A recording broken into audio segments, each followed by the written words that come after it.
Welcome to this explainer. Today, we're diving right into the deep end to decode the mysteries of India's temples. We're going to examine their profound architectural evolution and the massive historical influence of the ruling dynasties that actually built them. We're looking at structures that are so much more than just places of worship. They are absolute marvels of ancient engineering that literally still have modern scientists scratching their heads. It really poses a profound mystery, doesn't it? Long before the era of modern technology, way before 3D modeling, modern cranes, or laser precision, ancient architects designed complexes that survived the absolute harshest elements nature can throw at them. So how did they pull off this level of structural genius? And maybe more importantly, who were the brilliant dynastic minds behind the blueprints? Here's our roadmap for today's explainer. First, the monolithic rock-cut era. Second, engineering against nature's wrath. Third, defying physics in architecture. And finally, multi-dynastic megatemples. Let's get into it. Section 1. The monolithic rock-cut era, carving mountains at Kailash Temple. Now, because of this temple's completely flawless complexity, you'll hear a lot of wild myths crediting aliens or beings with superhuman powers for its creation. But honestly, the archaeological reality is so much more impressive. It was actually built by the 8th century Rashtrakuta dynasty.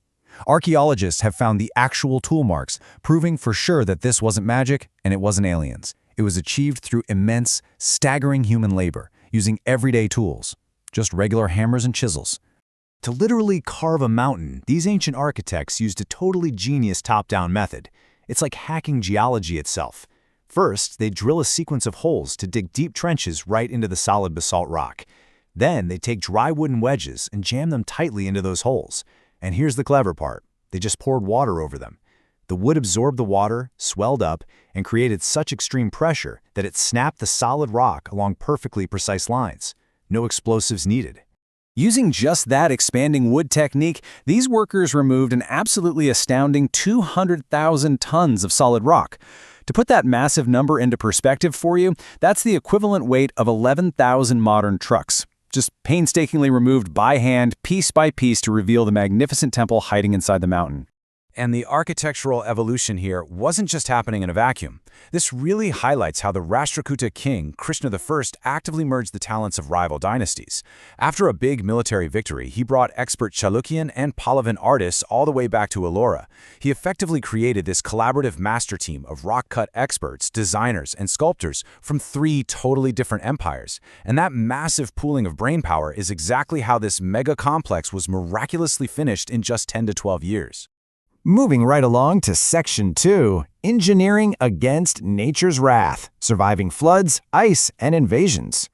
Take the Kedarnath Temple, for example. This place miraculously survived the catastrophic 2013 floods. And incredibly, it spent 400 years completely buried under thick Himalayan glacial ice between the 13th and 17th centuries. So what's the secret? It's their ancient interlocking stone technology. Massive stone blocks were carved to lock together perfectly, like a giant 3D puzzle, without a single drop of cement or mortar.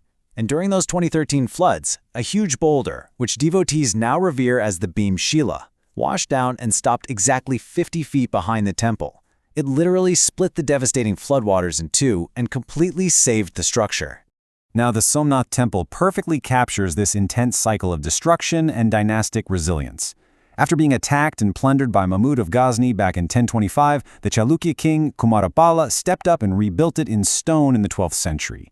Jump ahead a few centuries, and the Maratha queen Ahilya Bai Holkar resurrected it yet again in the 18th century, which eventually paved the way for its modern reconstruction. The architectural style was constantly evolving, but the royal commitment to preserving this cultural beacon, that literally never wavered. All right, Section 3. Defying physics in architecture, levitating pillars, and structural anomalies.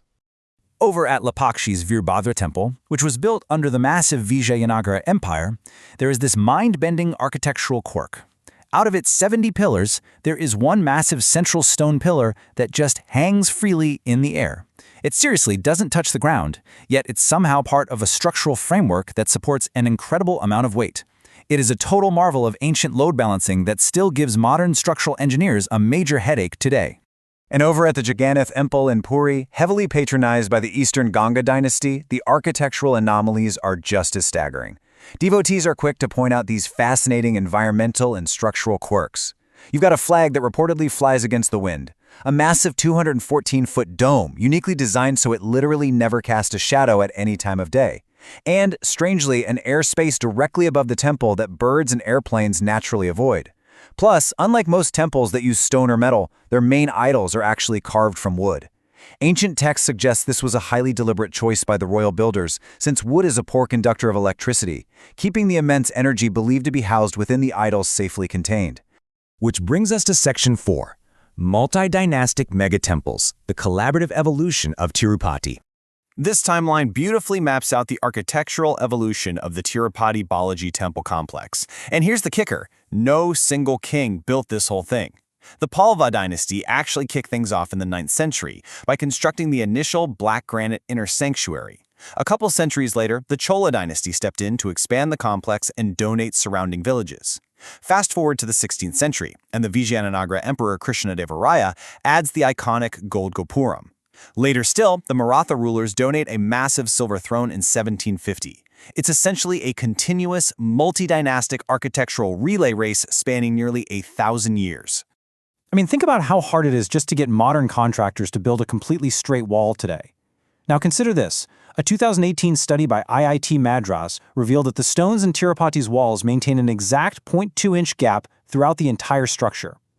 To hold that kind of laser-like, standardized mathematical precision across completely different centuries of construction, managed by entirely different, often rival ruling dynasties, that is an absolute engineering miracle. No lasers, no modern tech, just pure skill.